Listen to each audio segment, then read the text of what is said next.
Turn to that smoothie shop tirade caught on camera. A financial advisor arrested after an explosive confrontation with workers using anti-immigrant slurs and accusing them of messing up his son's smoothie and sending him into allergic shock. Steve Osunsami is in Atlanta with more on this story. Good morning, Steve. Good morning to Cecilia. Video of what happened in the store has been seen on Twitter alone more than 3 million times. You have no room to yell at us. I want to speak to the person who made this drink. The man seen here at a Connecticut juice shop yelling about a problem with a smoothie order is apologizing this morning. Is that you? No, it wasn't we don't know me. who made it, You so don't know who made it? there's 4 of us here, so we honestly don't.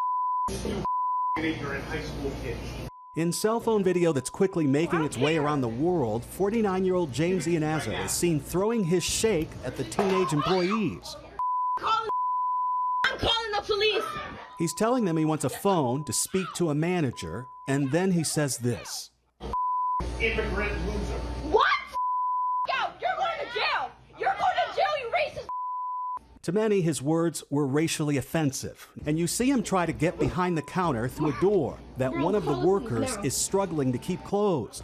Again, these are teenagers, and one of them tells us she has only been working here less than a year. As a person who's had multiple customer service jobs, I've dealt with people like this, and I don't think we get paid enough to deal with it at all. It's never been this aggressive, never been threatened to get killed by any of them. And he did go to jail. This is the booking photo he took with tears in his eyes. He's charged with trespass, breach of peace, and intimidation based on bigotry or bias. He has not yet entered a plea. It was all too much for his employer, Merrill Lynch, where he worked as a financial advisor.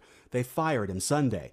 But in his written apology, he explains that he was upset because the smoothie was made with peanut butter, and his 17-year-old son is allergic to peanuts.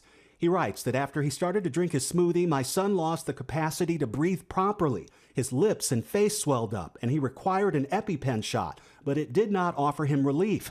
I called 911. I was out of my mind with fear for him when I returned to the store, and I wish I'd not done so. I also wish they had been more careful preparing my son's beverage. He writes that my actions were wrong, and I deeply regret them.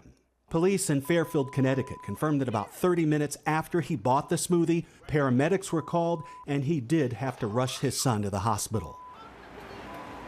The 49-year-old says that he told the young women at the counter that the drink should not have any peanut butter in it. And this morning he says he feels terrible for losing his cool. He appears in court February 7th. Michael. All right, Steve, thank you so much for that. Well, hey there, GMA fans. Robin Roberts here. Thanks for checking out our YouTube channel. Lots of great stuff here. So go on, click the subscribe button right over here to get more of awesome videos and content from GMA every day, anytime. We thank you for watching, and we'll see you in the morning on GMA.